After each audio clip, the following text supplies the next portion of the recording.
If you think you've woken up in the Twilight Zone, you're wrong.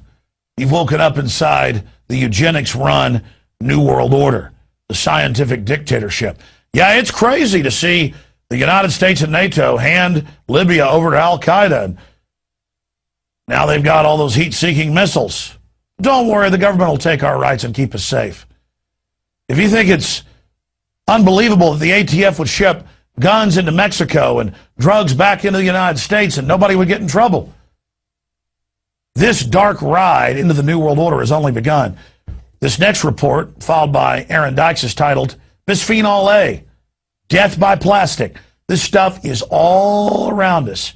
It's linked to cancer, conclusively proven. The doubling of diabetes cases in the last year and more. This is how the globalists are poisoning us. And Aaron Dykes has filed this extremely powerful report. You think it's just in plastic bottles? Think again. It's in almost everything. Scientists have known for decades, since the 1930s at least, and alternative news sources like Infowars.com have long documented that the compound bisphenol A, BPA, disrupts the hormonal system, causes infertility and even cancer. But governments didn't warn about the dangers of BPA, widely used in plastic bottles, food cans, and soda cans, until only a few years ago. For more on why, I filed this report for Infowars Nightly News. Bisphenol A. When you open up a can, that lining may contain a synthetic estrogen. That's right, a sex hormone. BPA is unsafe and can lead to cancer, diabetes, and other diseases. BPA is what is known as an endocrine disruptor. Canada became the first country in 2010 to ban the use of BPA in just some products, and Europe soon adopted many of these bans. However, in the U.S., the Food and Drug Administration has been much more reluctant to admit the dangers. Food and Drug Administration is not ready to sound the alarm. The Food and Drug Administration says the chemical known as BPA is not dangerous. This despite the fact that a 2004 CDC study found BPA in the urine of well over 90% of the U.S. population. Consumer awareness has created a trend against its use in many products in lieu of a ban. But BPA, which can alter sexual behavior and much more, has increasingly been found in abundance in a wide range of products, many of which you may not expect. This includes most of the printed store receipts, money, printer ink, dental amalgams and fillings, baby formulas, cosmetics, and now similar estrogen-mimicking hormones have even been found in top name-brand clothing. Efforts to eliminate contact with bisphenol A must combat with the increasing places it pops up unexpectedly in our modern lives. And what else could pop up? Research conducted at top institutes like Harvard and Yale found that BPA has widespread effects, including neurological, thyroid, and dopaminergic issues, obesity as well as low weight, fetal development, carcinogenic effects including breast and prostate cancer. Its impact on hormones in both men and women can negatively affect the reproductive and sexual system. Studies on lab animals, including primates, found permanent changes to the genital tract, changes in breast tissue predisposing to carcinogens, long-term reproductive and carcinogenic effects, increased prostate weight, early onset of puberty, longer estrus, decline in testosterone, increase of anogenital distance in both genders, greater sensitivity to hormones and cancer, decreased maternal behaviors, adverse neurological development, disrupted ovarian development, and reversal of normal sex differences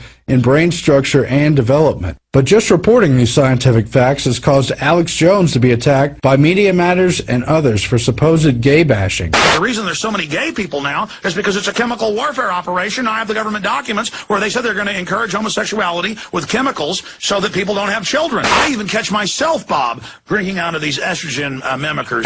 But the disruption of the body's endocrine system by pollutants put in place by man has nothing to do with sexual preference, nor what God or nature intended. In 1994, the Pentagon admittedly sought the development of a, quote, gay bomb in which it would use non-lethal chemical weapons to disrupt hormones and create widespread homosexuality, but it's happening every day in a less dramatic fashion, and the products we eat and drink, touch, and come into contact with. Are we really afraid to face the reality of social engineering through chemical assault due to politically correct taboos? The elite have stated their eugenics and depopulation agenda ad nauseum, and yet for the past 50 years, sperm rates have continued to plummet, and BPA is admittedly linked to male infertility. We're losing our humanity to this chemical subterfuge through GMOs, BPA, and other materials. We face a children of men scenario of near total infertility, and we must own up to these facts before it's too late. Back to you, Alex. Thank you so much, Aaron.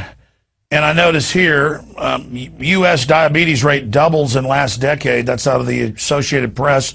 Most cancers have doubled in the last 10 years. They're talking about almost complete infertility by 2025 in the Western world. And a big part of it is BPA. But if you talk about fish and amphibians like frogs, now having their gender destroyed, you are being homophobic towards frogs. No, that is all just a globalist distraction to keep us from looking at the facts of what this system is truly engaging in. This is a nightmare situation that our society faces, and bisphenol A is only one small part of this larger program. The sodium fluoride in the water, the radioactive isotopes added with the fluoride in most water systems, the GMO with insect genes in plants and pesticides engineered into the plants. In every major animal study, it's reducing fertility or outright causing mutations and total sterilization within 3 generations in rats, guinea pigs, you name it.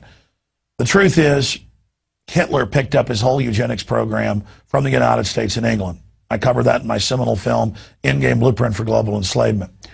And after World War II, when they got embarrassed and the world woke up to them, they openly said in Eugenics Quarterly and other publications, we're going to go underground. We're going to repackage our system. We're going to hide things in the food and water, and we're going to get these people. And of course, John P. Holdren, the White House science czar, wrote, we need to come up with sterilants hidden in the food and water. So many others talked about it as well. Aldous Huxley, his brother, Julian Huxley, Bertrand Russell. It's up to you to go search out these facts and look it up for yourself and discover that this is the real issue, not what's coming up on television tonight on Dancing with the Stars. I hope you realize this is groundbreaking information, that it's up to you to research the facts for yourself and discover that not only are we telling you the truth, but it's far worse than we can even reveal to you here because there's so much evidence. Check it out for yourself. We're going to go to break and come back with a federal government program of shipping guns into Mexico and drugs back in the United States to destabilize North America and attack the Second Amendment. Larry Pratt and the ATF gun running scandal. Straight ahead.